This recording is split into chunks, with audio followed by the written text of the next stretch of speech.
안녕하세요. 김태훈의 현명한 투자자 방송 시작하겠습니다. 오늘은 한국전자금융에 대해서 말씀을 드리겠는데요. 이 회사는 기본적으로 금융 자동화 기기들을 유지 보수 설치하는 이런 쪽에서 그 돈을 벌고 있는 회사입니다. 이 모회사가 이제 나이스 신용평가라는 그 나이스 금융그룹인데요. 어떻게 보면 이제 이 금융 자동화와 또 기업들 신용 이런 것들을 평가하면서 돈을 버는 업체인데, 여기에 부대 사업으로 이 한국전자금융이라는 회사가 성장해 왔습니다. 하지만 최근 들어서 이 회사는 사업 다각화에 진출했는데요. 왜냐하면 이 현금 비즈니스를 할 수 있는 은행 ATM 머신 VAN 사업이 성장의 한계에 도달했기 때문에 그렇습니다. 왜? 이 은행들은 이 사람들을 줄이고 무인 점포나 이런 점포들을 좀 줄여가면서 ATM 머신에 대한 의존도가 점점 커지고 있긴 하지만 웬만한 데는 이제 다 깔렸죠.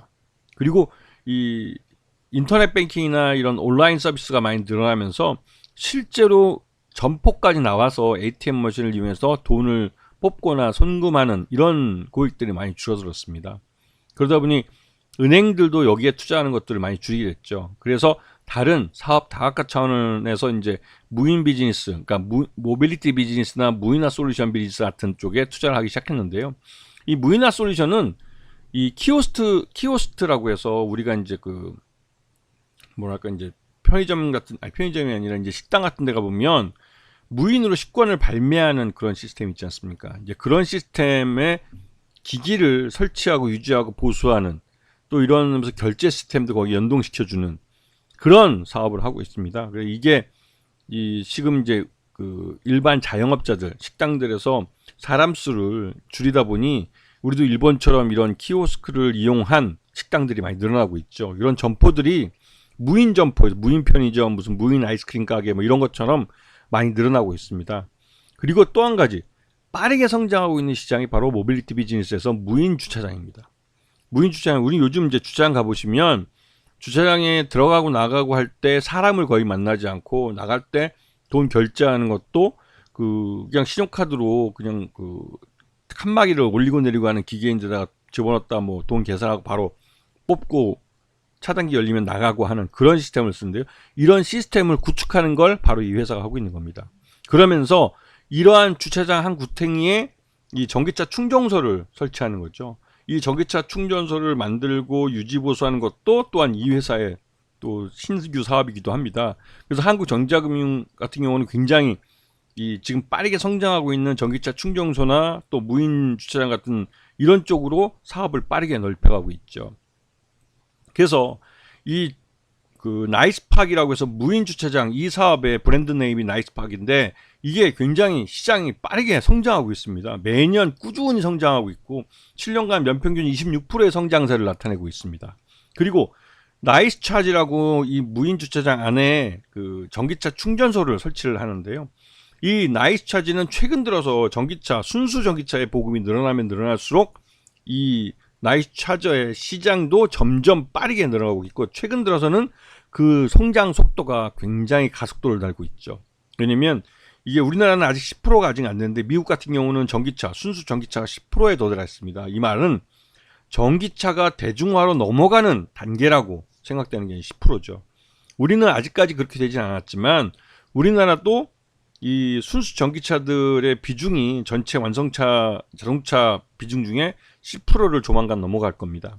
그렇게 되면 그러기 위한 기본적인 전기차 충전소들을 갖춰야 되는 거죠. 그래서 여기에 대한 전기차 충전소에 대한 투자가 정부 차원에서 보조금이 지불되면서 급속 충전기 중심으로 빠르게 발전하고 있습니다. 그래서 이 한국전자금융 같은 경우는 카카오 모빌리티나 이 소카 같은 자동차 모빌리티 기업들과 빠르게 전략적 제휴를 맺으면서 이 주차장 면적들을 확보하면서, 또한 한편으로 그 주차장 중에 전기차 충전소를 설치할 수 있는 공간들을 확보하고 있죠. 이게 굉장히 중요한 겁니다. 주차장을 확보해야만 그 안에 전기차 충전소를 만들 수 있기 때문에, 이 주차장 면수를 누가 더 많이 빠른 속도로 점유하느냐, 이게 전기차 충전소 사업의 승패가 갈리는 갈림길이라는 것도 이미 시장에 알려진 사실이죠. 그런 면에서 한국전자금융은 굉장히 잘하고 있는 겁니다.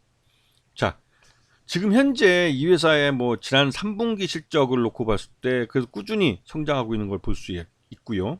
그다음에 이 3분기 포괄손익 계산서도 나름 그러니까 지지난해 동기보다 꾸준히 이 매출도 그렇고 영업이익도 그렇고 당기 순이익도 꾸준히 증가하고 있는 걸 알 수 있습니다. 거기다 최대주주인 나이스 홀딩스 같은 경우는 전체 지분의 35.82%를 갖고 있어서 경영권도 굉장히 안정되어 있는 걸 알 수 있죠. 여기다 그래서 한국전자금융의 2023년 3분기 실적 기준으로 적정 주가는 7,000원 정도로 평가되고 있는데요. 이게 빠르게 성장하지만 나름대로 이제 이 주변에 전기차 시장의 성장 이런 것과 궤를 같이 하고 있고, 물론 주력 사업인 ATM 시장이 이게 이제 금융 자동화 시장이 정체되어 있기 때문에 주력 시장이 정체되어 있고 신규 시장이 성장하고 있는, 하지만 아직까지 이 신규 시장 같은 경우는 규모의 경제를 완전히 달성하지 못한 그런 상태이기 때문에 과도기적 단계라고 할 수가 있죠. 그래서 이 주가도 실적을 반영하며 서서히 오르고 있는 것입니다.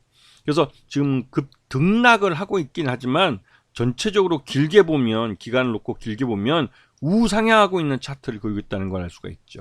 그렇기 때문에 이 회사 같은 경우는, 한국전자금융 같은 경우는 그 매매 타이밍을 조심해서 잘 잡아야 됩니다. 물론 이 회사는 성장성이 있기 때문에, 성장성이 꾸준하기 때문에 그런 면에서 물리더라도 기다리면 본전 이상의, 원금 이상의 수익을 가져다 줄 가능성은 큽니다.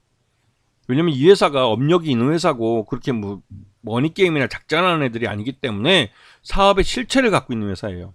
그렇기 때문에 물려도 버틸 수만 있으면 손해 안 보고 빠져나올 수 있습니다. 하지만 이 기술적 분석을 통해서 매매 타이밍을 잘 잡으시면 그 수익을 극대화해서 가져갈 수 있는 그런 성장성을 갖고 있는, 그러면서 또한 안정성도 갖고 있는 그런 회사라고 볼 수가 있죠. 아시겠습니까? 자, 오늘 방송 여기서 마치겠습니다. 감사합니다.